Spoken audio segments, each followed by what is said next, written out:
Assalamualaikum warahmatullahi wabarakatuh.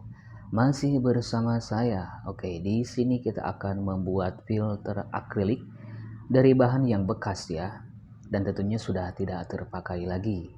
Karena kebenaran filter paralon saya bocor, jadi saya putuskan untuk membuat filter akrilik. Karena kalau beli itu lumayan harganya mahal ya.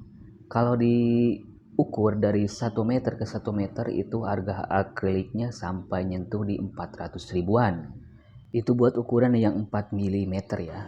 Buat Anda yang belum subscribe silahkan untuk subscribe terlebih dahulu ya. Karena kita akan membuat filter akrilik dari bahan bekas dari nol sampai beres ya. Saya bukan tukangnya dan saya juga nggak bisa, tapi saya ini belajar dan berbagi ilmu aja. Jangan di skip ya, karena ini ada step by stepnya ya, dari awal sampai akhir. Selamat menonton. Dan buat bahan-bahannya di sini ada akrilik bekas, terus ada jidar siku, ada pisau akrilik, ada meteran, ada penggaris dan jidar yang panjang ya, dan satu lagi spidol. Dan sekarang kita langsung ukur aja ya. Saya di sini membuat filter akrilik di ukuran 15 ke 1 meter ya.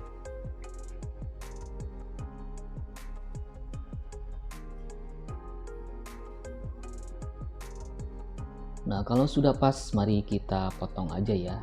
Di sini saya memerlukan 4 yang ukuran 15 cm ke 100 cm. Itu buat bawah, samping-samping, dan kita buat tutupnya ya. Kalau misalkan kita tidak buat tutupnya juga, bisa dipakai buat sekatan.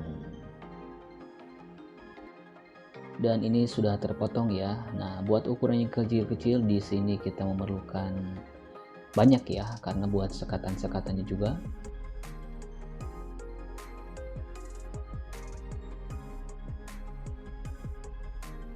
Dan setelah itu kita ukur ya pakai jidar, karena saya pemula ya, saya tidak bisa mengira-ngira dan harus pakai jidar ya, biar hasilnya tidak gagal. Nah, kalau sudah gini kan kita gampang ya buat nempelin sekatannya. Dan mari kita lanjut ke tahap selanjutnya. Di sini kita perlu solasi kertas ya, buat mengelem nanti biar enggak buluber kemana-mana lemnya ya. Karena saya tidak punya bor, saya bolongin pakai pisau akrilik ya. Nanti kalau misalkan bolongnya udah agak besar, kita langsung pakai gunting aja. Dan ini saya bolongin buat pipa ya, pipa dari pompa air ke atas ya. Kalau kita punya bor ya pakai bor aja ya, karena lebih cepat dan lebih simple. Tapi kalau misalkan enggak ya kayak gini ya, kita pakai pisau akrilik dan gunting ya. Itu harus dilakukan dengan penuh hati-hati, karena suka nyoledat ya kalau misalkan itu kita pakai pisau akrilik. Dan harus hati-hati juga ya, karena ini kan bahan akrilik mudah pecah, jadi kita harus pelan-pelan aja ngebolonginnya ya. Dan kita lanjut ke pengeleman ya. Di sini saya pakai lem Korea. Di sini kita lemnya harus sering ya, kalau bisa 3 kali biar kuat.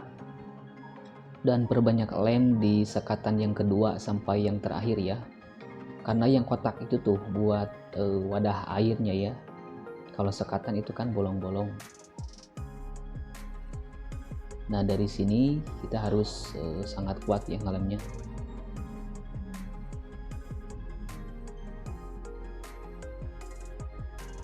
Dan pengeleman akrilik sama lem Korea itu udah beres ya. Dan sekarang kita lanjut ke pengeleman yang kedua, yaitu pakai lem paralon. Cukup hanya 1 kali saja.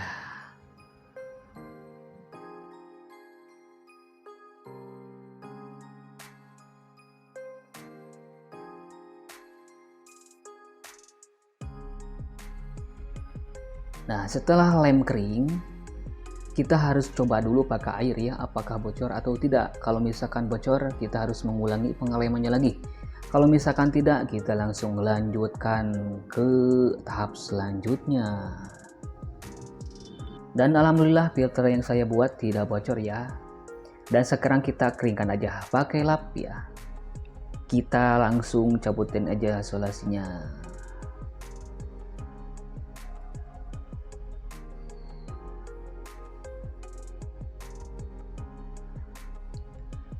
Nah, kalau misalkan sudah beres ya, sudah kering, kita langsung aja ke tahap selanjutnya, yaitu pengeleman buat batasan chamber ya.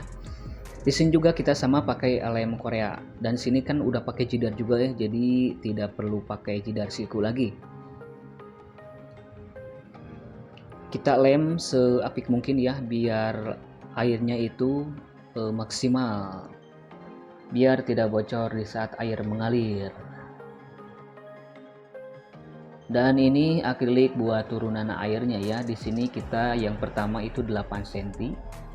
Terus kita ke bawahnya 7 cm, 6 cm, 5 cm dan sampai 4 cm ya.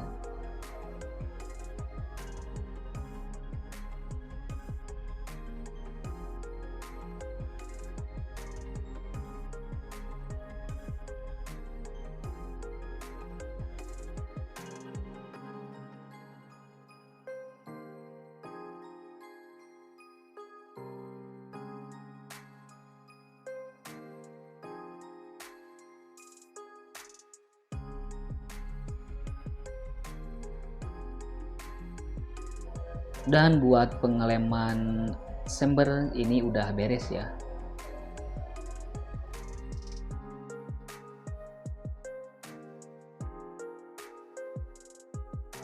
Dan buat air keluar di sini saya menggunakan tempel buat toren ya, di ukuran setengah ke 3/4.